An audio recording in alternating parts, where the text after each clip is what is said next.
Today, I have Greg Jemmeson with me from Jemmeson Fisher Solicitors and Accountants. Good morning, Greg. Morning, Brian. Today we're talking about quoting of price. This is a very serious issue at the moment and always has been. But why don't we start off with private treaty and quoting price? Okay, Brian. The price quoting is not such an issue with the area of private treaty. Obviously, a property must be marketed as per the vendor's requirements. So if the vendor says, I want my property advertised at this price, then the agent must comply with those lawful instructions. Now, quite often you will see a price range advertised, and as an example, it might be 500 to 550,000. Where the problem rises for the agent is where they receive an offer at the lower end, say 510,000, and that is rejected then by the vendor. The agent cannot then continue to market the property at that range of 500 to 550 because they've received an offer over and above the lower end of that estimate. So what they have to do is then adjust their advertising to a different price, so maybe 515 to 550. And that's because the agent now knows the owner won't accept 510. That's correct. Could they put 510 to 550? Well, then the 510 has been rejected. So it's got to be higher than that? It has to be higher than that. Okay, that's very important. Yes. That would be misleading, wouldn't it? It certainly would be. Okay. So let's come around to the, well, controversial part of quoting, and that is auctions. Of course.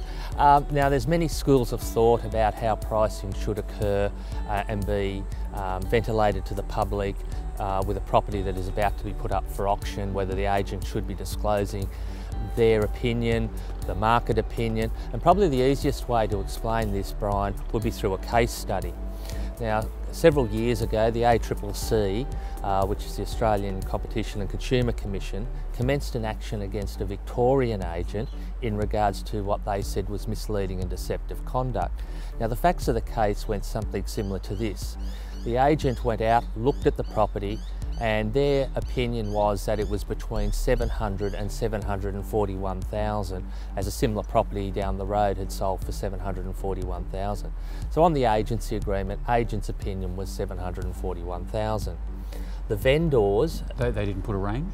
No, on this particular case they put 741. Right. Now in this particular case, the vendors made it quite clear to the agent that they would not accept anything less than 780,000 at the auction. The agent then proceeded to put an advertisement in the paper with words and the quote, bidding from 600,000. Now, now what happened from there was a potential purchaser came forward with a written offer of 750,000, which was rejected. The vendor then expressed some concern about the advertisement, saying 600 was too low, as their expectations were still 780 plus.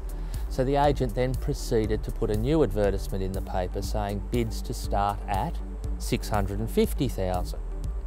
The property subsequently went to auction. The reserve was put on as 800,000. Bidding ceased at 782,000 and the property was passed in. Now, there were a number of complaints, and the ACCC then proceeded to take action against the agent, and they were found to have committed misleading and deceptive conduct and were fined some $200,000.